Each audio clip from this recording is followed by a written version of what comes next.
Топ-5 планшетов на 2026 год.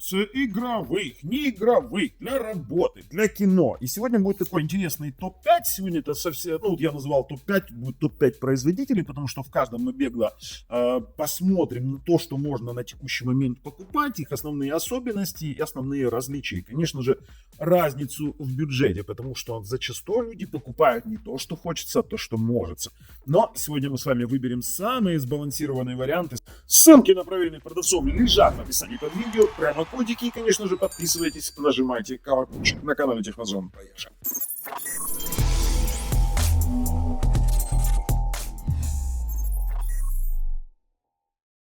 Главная страничка моего канала. И мы делали огромное количество этих самых обзоров планшетов. Я пользовался, честно вам скажу, Xiaomi Pad 7. Сейчас я пользуюсь Lenovo IdeaPad. Брал себе под стилус, который был в комплекте для того, чтобы работать в Canva. Ничего больше примечательного у него нет.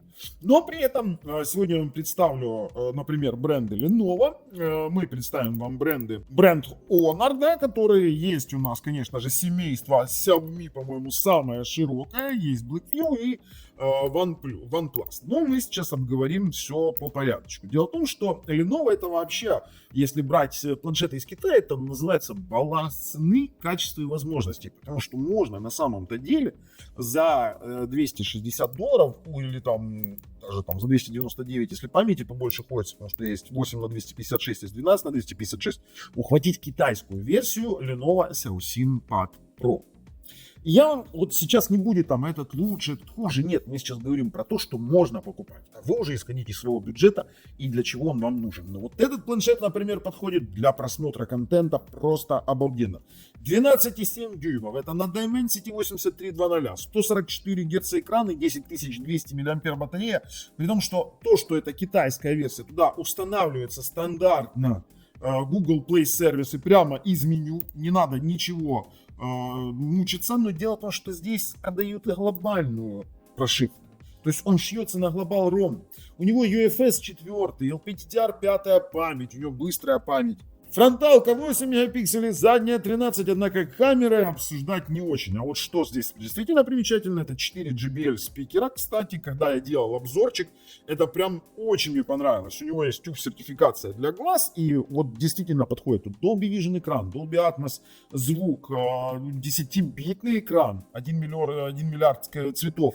И вот это вот мультимедиа 2944 на 1840. Шикарный. Посмотрите обзор. Я прям советую за $300 12,7 дюймов взять. Очень даже тяжело, адекватно, при том, что с глобальной прошивочкой. Но дело в том, что есть еще более бюджетный вариант. За $147 это вот именно версия того, что использую я на MediaTek Dimensity 6300, 11 дюймов, 7040 мА, Wi-Fi версия, то есть вообще это тоже Wi-Fi версия. И вот за $147, вообще советую за 159 брать 8 на 128. Для фильмов мне очень даже заходит. Я им действительно пользуюсь каждый день. Смотрите, 2560 на 1600 без фликера. У нас Android 15 там. И хотя это у нас китайская версия, тоже шьется на глобалку, можно менять язык именно из-за того, что это китайские версии, $159. Извините меня, это просто подарок. Я покупал в Европе европейскую версию, там она идет 300 с чем-то евро, чтобы вы понимали разницу. Глобальная европейская версия стоит 300 с чем-то евро с чехлом и со стилусом в комплекте. А здесь, извините меня, 90-герцовый экран, 500 нит яркость. У него есть быстрая зарядка, хотя 20-ваттная, но это все равно быстрее, чем 10. Несмотря на достаточно слабый процессор, для просмотра мультимедиа очень даже подойдет. Конечно, не для супер игр. Для AAA каких-то игр он действительно слабоват. И камеры тут такие себе посредственные.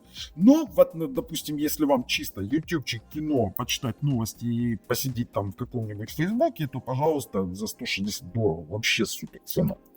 А вот что у нас есть еще помощнее, да, кто-то, может быть, хотел Snapdragon 8 Gen 3 с экраном 11.1, это Xiaomi Pad Pro GT, тоже китайская версия за $303, можно взять серенький, можно черненький, и здесь чуть-чуть поинтереснее, проц посильнее, экранчик 3200 на 2000, 800 нит яркость. И тут уже, да, 2 миллиона в Antutu для 3 игр, PDDR5 память, UFS 4. То есть здесь конкретно можно играть. 8860 батарея, это конкретно игровой планшет. Если уж так говорить, тут, кстати, тоже Dolby Vision экран, покрыт Gorilla Glass 7i экранчик. Это вот очень-очень классно, стеклом покрыто. Именно с таких китайских планшетов мы начали, потому что они действительно заслуживают внимания. А вот дальше у нас идет действительно игровой планшет 8,8 дюймов у Lenovo. Я делал на него обзор, это Legion 700, версия 2025. На 8 Gen 3 процессоре Snapdragon 6550 мАч батареи и форм-фактор конкретно игровой. Там есть игровые фишки, у него охлаждение совсем другое. И за эти деньги, он, кстати, на глобальной прошивке, за эти деньги это прям шикарный. 165 Гц экранчик, 2560 на 1600. Ну, просто шикарный. Опять же, тот же самый Dolby Vision экран. И на тех же LPDDR5 плюс UFS 5.0. Играй, не переиграй. Удобно держать, удобный хват. Для игр есть игровые фишки. Тоже я в обзорчике своем показывал. А следующий планшет тоже очень неплохое соотношение цены и качества. Потому что это Honor Pad 10. Ну, многие их Honor читают, вообще-то правильно по-английски Honor. $277. И чем интересен, объясняю, 12,1 дюймов за $277 он у нас идет на глобальной версии, 120-герцовый экран, 10-битный экран, вот видите, 1,07 миллиардов цветов. У него есть процессор Qualcomm Snapdragon 7 Gen 3. Батарея 10100 мАч, 35-ваттная зарядка с Wi-Fi 6. На 6 спикеров, то есть смотреть кино, не пересмотреть, пространственное. Да, не самый игровой чипсет, но достаточно мощный для таких нужд, которые там обычно предъявляют люди, да, поиграть в какие-то казуальные игры, посмотреть кино, посмотреть какую-нибудь передачу, посмотреть ютубчик и тому подобное, то это прям вот очень подходит. И, кстати, заявленное время плейбека видео 25 часов. На смену с собой можно брать, если на сутках работаете. Очень неплохо. Дальше у нас целая серия семейства Xiaomi, потому что Poco это суббренд Xiaomi, все мы знаем. Есть у нас Poco Pad M1, есть Poco Pad X1. Есть у нас и Xiaomi Redmi Pad 2, это самый бюджет. Есть Xiaomi Pad 8, это для тех, кому дорого-богато. И Xiaomi Pad это то, чем пользовался я. Есть еще Pro-версия, но на фоне 8 я бы уже, знаете, избавлялся бы от Pro-версии. Либо Xiaomi Pad дешевенький, да, у которого там, допустим, Snapdragon 7 Gen 3. Либо, допустим, уже брать какое-то ультимативное решение на Snapdragon 8S Gen 4. Ну, это прям очень неплохо, но, опять же, дорого. Ну, начнем опять же по порядку. Poco M1, Snapdragon 7S Gen 4, 12,1 дюймов, 120 герцовый за $279. С 12 тысяч мАч батареи, 33 ватта быстрая зарядка. Извините меня, вот это вот сочетание просто сумасшедшее. На HyperOS с Wi-Fi 6, смотрите, какой красавчик. Это Poco M1, вообще просто шикарно. Poco Pad M1. Хотите, ну знаете, вот они как раз показывают 4 спикера. Что самое интересное, здесь Dolby Vision экранчик с 10-битный, 120-герцовый и с тюк-сертификацией для защиты ваших глаз. И, кстати, заявлено видеостриминга 16 часов, стендбай 83 часа и проигрывание музыки 105 часов от одной батарейки. Просто жесть. Если хотите чего-то такого вот близкого, но я не знаю, для меня, знаете, в моих потребностях это вообще одинаковые планшеты. Snapdragon 7 Plus Gen 3, здесь он дороже, во-первых, но здесь Snapdragon 7 Plus, там Snapdragon, там Snap 7S. 8850 мАч батарея, 144 Гц экран, и здесь 11,2 дюйма. Вот что брать, решайте конкретно сами. Тут уже вам решать. Здесь 45 Вт турбозарядка. Опять же, 4 динамика, и экранчик очень даже неплохо. 800 нит пиковая яркость с адаптивным HDR. Прям очень-очень прикольно. Еще есть Dolby Vision. Вот это очень прикольно. Советую один из таких самых интересных планшетов. А вот то, что я еще очень сильно советую из бюджета, если хочется совсем бюджетно, то, например, можно 6 на 128. Мы вам обязательно сейчас закинем еще в описании под видео разных ссылок, если они еще будут. Потому что разгребают, как горячие пирожки расходятся. МТК Helio G100 Ultra, не путайте с простым G100 либо G99. 9000 мА, это Xiaomi Redmi Pad 2, делал обзорчик. 90 герцовый экранчик, просто цена сладкая. За 212 ты получаешь 8 на 256 с реализацией через достаточно нормальный процессор. И плюс у нас еще Xiaomi HyperOS 2 операционная система на 4 спикера с high-res звуком. Тоже, на секундочку, 4 динамика и 10-битный экран. Вот это вот разница. Хотя, опять же, вы сейчас можете заметить, что 212, ну так лучше за 159, возможно, взять на МТК 6300 Xiaomi Pad 11 2025 года. И вы будете правы. Однако кто-то не хочет морочиться с китайской версией, а кто-то не хочет морочиться, допустим, с установкой глобала, хочет получить изначально вот рабочий вариант. Это глобальная версия. Тут стоит понимать. Дальше у нас, ну, конечно же, Xiaomi Pad 8, $830, дорого-богато. UFS 4.1 на 120, это на 256 гигабайтной версии, на UFS 3.1 на 128 гигабайтной версии. И здесь вот он продается без каких-либо моментов. Описаний такое себе, я вам скажу. Snapdragon 8 Gen 4, мобильная платформа. Тут 12-битный экран, я вам сразу говорю, могу даже вам не рассказывать ничего. А здесь вот видите на картинках даже все красиво расписали. 9200 мАh батарея. Толщина всего лишь 5,75 мм. Dolby Atmos звук и Hi-Res аудио, что немаловажно. И экран 12-битный, я вам сразу говорю, то есть 144 Гц, 12-битный экран. А вот то, что я советую за 344 бакса, если вы успеете еще хватить Xiaomi Pad 7, я прям вообще балдею. Дело в том, что самая классная тема у Xiaomi, вот этих вот всех планшетов, это экосистема Xiaomi. Вот у меня сейчас Xiaomi 14, он, наверное, будет прозрачным, да? Xiaomi 17 смартфон. Реально топчик. Реально топчик. Камеры, конечно, такое себе.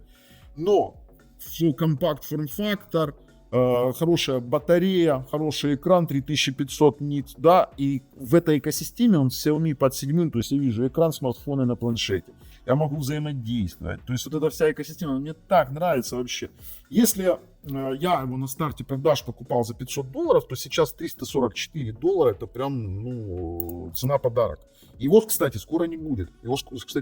Тут экранчик, смотрите, 144 герцовый, 3200 на 2136. ТÜV сертифицирован. По фото, видео, конечно же, тут никто не будет вам говорить, что там это прям супер тема, но здесь 12-битный экран, кстати, 800 нит яркость, Snapdragon 7 Plus Gen 3 мобильная платформа, батарея 8850 мАh, ну и прям вот 12-битный экран, то, что я говорю. В этих топовых сериях, Dolby Vision экран, конечно же, в этих топовых сериях это всегда так, и 4 динамика, кстати, хорошая, топовая вещь. А вот то, что есть еще из того, что сейчас на рынке, я очень сильно удивился. Смотрите, я делал обзор на Мегу 3. Это, кстати, бестселлер. Мега 3, она продается как горячие пирожки. Это Blackview. Один из тех суббрендов, не суббрендов, а таких брендов третьего эшелона, которые можно покупать. Но не все планшеты. Я говорю сразу, Мега 2 полный шлак, Мега 8 полный шлак. Зато Мега 12 и Мега 3, вышли более-менее нормальные планшеты. Мега 3 это 12,1 дюйма, 90 Гц экран, ну собаки, $425. И тогда уже лучше брать Мегу 12. Это все тот же продавец, официальный Blackview трейдер. На Dimensity 7200, IP69K, его можно купать. Он тонкий, его можно купать. 10 тысяч мАh батарея. 2,4К экран по факту на 12,2 дюйма именно с его размера. Вот здесь вот уже интересно, да, 120 герцовый экран, ну камеры там хрен с ним, Samsung GN1, все равно один хреново работает эти все камеры. Поддерживает 55 Вт быструю зарядку, у него есть 4G на 2 карточки. У него есть GPS, GLONASS, Baidu, Galileo, QZSS. И мало того, у него еще есть Whitewine L1 для просмотра стриминговых сервисов и комплект. Клавиатура, чехол, мышка, тачпен, и быстрая зарядка на 55 Вт. Фу, черта, я вам скажу. Вот они себе могут позволить такое делать за такие смешные деньги. Неплохо, я делал обзорчик, можете посмотреть. Мега 3 нет, дорого. Сразу говорю, дорого, я просто их поставил для сравнения. Почему Мега 3 такой дорогой, если можно купить божественную Мегу 12 за ее деньги, именно в таком комплекте. Ну, заканчивает у нас наш обзорчик OnePlus Pad 3. Не знаю, запал он мне в душу. Единственный участник нашего топа на таком именно конкретном Snapdragon Elite. 13,2 дюйма, просто вообще вдумайтесь, за 524 дюйма, а за 524 бакса. Я надеюсь, что он удержится по этой цене. Вы можете купить, смотрите, сейчас я вам покажу. Snapdragon 8 Elite, 12 гигабайт LPDDR5, либо чуть дороже 16 гигабайт LPDDR5. При этом там будет 4266 МГц, а там 4800 МГц. UFS 4.0, 12140 мАh батарея, 80 Вт быстрая зарядка, 13,2 дюйма экран, кстати, 3392 на 2400, 12-битный, 144 Гц, 8 динамиков.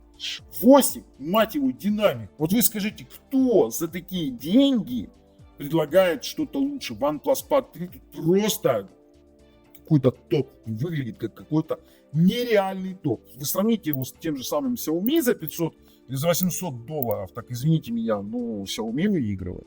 То есть, ну, здесь у меня был еще Lenovo K10, но, извините меня, лучше уж взять, допустим, за 159 Xiaomi Pad 11, потому что здесь G88 MDK Helio вообще ничего.